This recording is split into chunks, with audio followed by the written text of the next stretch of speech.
দেখুন, আগের সরকার, তৃণমূলের সরকার এবং মমতা ব্যানার্জির সরকার বহু তথ্য গোপন করেছেন, লুকিয়েছেন এবং ভুল তথ্য দিয়ে মানুষকে বিভ্রান্ত করার চেষ্টা করেছেন।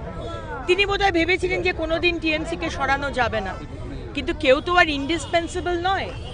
আজকে এক এক করে তাদের যে কুকীর্তি সেগুলো মাননীয় মুখ্যমন্ত্রী এক্সপোজ করছেন। কদিন আগে 21শে জুলাইয়ের যে রিপোর্ট সেটা উনি বলেছেন, এবং কদিন বাদে ক্যাগের যে রিপোর্ট সেটা আপনাদের সামনে আসবে। কেন্দ্র কত সাহায্য দিয়েছে আর সেই টাকাগুলো কোথায় কোথায় চুরি হয়েছে সেগুলো বাংলার মানুষ জানার অধিকার আছে এবং বাংলার মানুষ জানবে। অবশ্যই আমরা এই বিষয়গুলো দেখব। আমাদের কাছে খবর পাঠান। আমি তো বারবার করে আপনাদের বলছি, কোথায় কি অনিয়ম চলছে বা সার্ভিস নেই, এইভাবে এই যে কথা হেলথ সেন্টার বললেন, ডাক্তার নেই, অথচ 100টা পেশেন্ট আসছে, এগুলো খবরগুলো জানান। আমরা প্রত্যেকটা বিষয়ে মাননীয় স্বাস্থ্যমন্ত্রীর সাথে কথা বলে আমরা ব্যবস্থা করব। আপনাদের কর্পোরেশন দিচ্ছি। আমি আপনাদের মাধ্যমে আসানসোল জেলার এবং বাংলার সমস্ত মানুষকে বলতে চাই, যাদের ইন্ডাস্ট্রি আছে, কোম্পানি আছে, আর আপনাদের কাছে এসে আমাদের সো কল্ড 4 তারিখের পরেও যারা বিজেপি হয়েছে বা আগে থেকেও যারা বিজেপি আছে, কেউ কোনো দলের যদি লোক এসে আপনাদের কাছে তোলাবাজি করে বা সিন্ডিকেট চালাবার কথা বলে বা ভয় দেখায়, আমাদের দপ্তরের হেল্পলাইন নাম্বার আছে, আমার ফোন নাম্বার সবার কাছে আছে।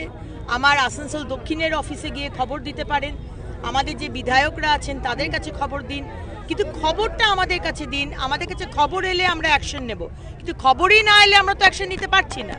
সেদিনকে জামুরিয়া যে মাত্র আমার কাছে ভিডিও এসেছে, আমি সিপি সাহেবকে পাঠিয়েছি, সিপি সাহেব দেখেই আমাকে বলেছেন অ্যারেস্ট হয়ে গেছে ম্যাডাম। তো এই হচ্ছে আমাদের তৎপরতা। এটা সে আগের সরকার নয় যে আন্ডার দ্য টেবিল ডিলিং হয়। খবর দিন, ঠিক খবর দিন, কোনো কি বলবো মানে এজেন্ডা নিয়ে খবর দেবেন না।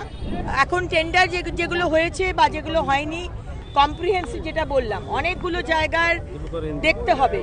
যা রয়েছে সেটা গুটিগত টেন্ডার হয়েছে।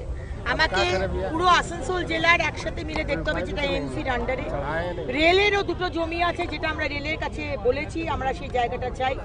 রেল তাতে পার্কিং ফিজ নেই, কাটতে আমাদের অসুবিধা নেই, কিন্তু পার্কিংটা দিতে হবে, কারণ পার্কিংয়ে ভীষণ সমস্যা।